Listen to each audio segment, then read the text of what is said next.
बहुत समय पहले की बात है। गर्मी के दिन शुरू हो गए थे। एक जंगल में शेर रहता था। उसे बहुत तेज पानी पीने की तलब हुई। फिर शेर कहता है, अरे बाप रे बाप, इतनी तेज धूप के कारण मैं अपने घर में भी नहीं रह सकता हूँ कि जमीन से गर्म भाप निकल रही है और दूसरा इस गर्मी से मेरी जान निकल रही है। इस गर्मी में खाना नहीं रहा तो भी चलेगा, लेकिन पानी तो बिल्कुल भी नहीं चलेगा। एक काम करता हूँ, नदी किनारे जाता हूँ और वहाँ जाके खूब दिल भर के पानी पीता हूँ। जंगल के बीचों बीच एक नदी थी जहाँ मीठा पानी था।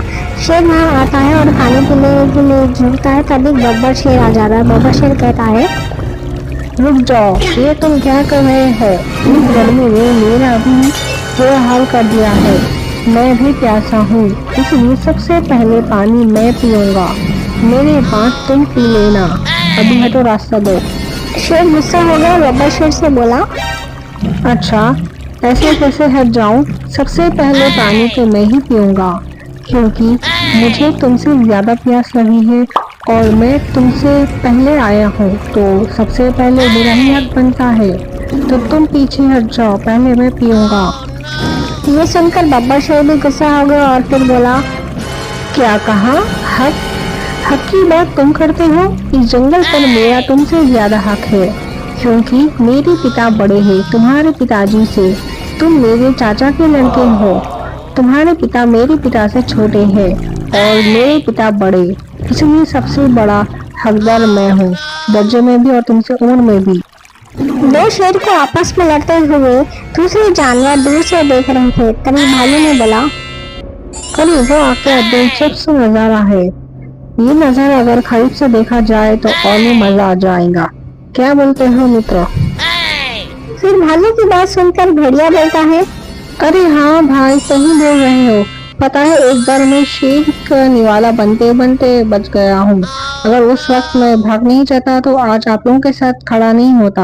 अगर ये दोनों शेर आपस में लड़ रहे हैं तो क्यों ना हम वहां जाकर उस आग में और तेल डालें। वैसे उन दोनों शेर को घमंड है ना खानदानी शेर होने का। फिर ना रहेगा ताऊ का बेटा बब्बर और ना रहेगा चाचा का बेटा शेर। भेड़िया की बात सुनकर लोमड़ी ने बोला, अरे वाह भेड़िया भाई, आप दिखते तो बहुत ही शरीफ हो, लेकिन तुम्हारे दिमाग में इतनी शैतानी है, अब पता चला है। खैर चलो, हम भी चलते हैं और झगड़े का लुत्फ उठाते हैं। फिर बंदर ने बोला, अरे हाँ भाई, बिल्कुल सही बोल रहे हो। क्या पता दोनों शेर आपस में लड़ते लड़ते मर जाए, फिर तो सारे जंगल का ही भला हो जाएगा। चलो चलते हैं।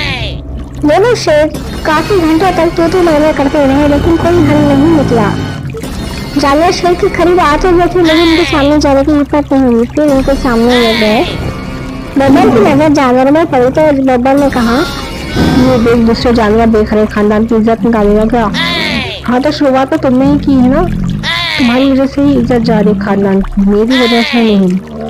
फिर दूसरे जानवर बड़ी हिम्मत से शेर और बब्बर शेर के सामने आए और फिर भालू ने बोला, अरे भेड़िया, तुझे क्या मालूम, बब्बर शेर इस जंगल का राजा है। राजा, सारे जंगल उनके खिदमत में रहता है। अच्छा, तो क्या मतलब है तेरा? तो शेर क्या चौकीदार है? वो भी जंगल का राजा है, खानदानी राजा है। उनके हुक्म पर तो सारे जानवर झुक जाते हैं। बब्बर समझ गया कि ये जानवर दोनों में फूट डालने के लिए आए हैं। तभी वो गुस्से में जोर से गरजने लगा। शेर की गरज सुनने के बाद दूसरे जानवर भागने लगे। अरे भागो, अपनी जान बचाओ। फिर शेर को एहसास हो गया कि बब्बर से बोला, अरे भैया, मुझे माफ कर दीजिए, मैं गुस्से में तो भूल गया था कि आप मुझसे बड़े हैं, तो मुझे बड़ों का आदर करना चाहिए था। कोई बात नहीं छोटे, कोई बात नहीं। गलती तो मुझसे हुई है, मुझे तुझे पानी पीने देना चाहिए था।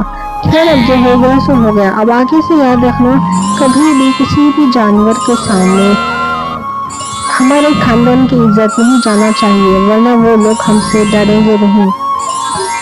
हमारा मर्तबा उन सब से बड़ा है, तो हमें वो हमेशा कायम रखना चाहिए। फिर उसके बाद दोनों शेर आपस में मिलजुल कर रहने लगे। फिर उन्होंने कभी भी झगड़ा नहीं किया। इस कहानी से हमें ये सीख मिलती है कि हमें कभी भी अपने शत्रु को मौका नहीं देना चाहिए, वरना वो पूरी तरीके से हमें बेबस करने की कोशिश करेगा। और आपसी झगड़े से इसे तीसरा लाभ उठाता है, इसलिए एक दूसरे के साथ रहे। अगर आपको ये कहानी पसंद आई है तो लाइक एंड शेयर करें अपने फ्रेंड्स एंड फैमिली के साथ और सब्सक्राइब करना ना भूलें। मिलते हैं अगली वीडियो में।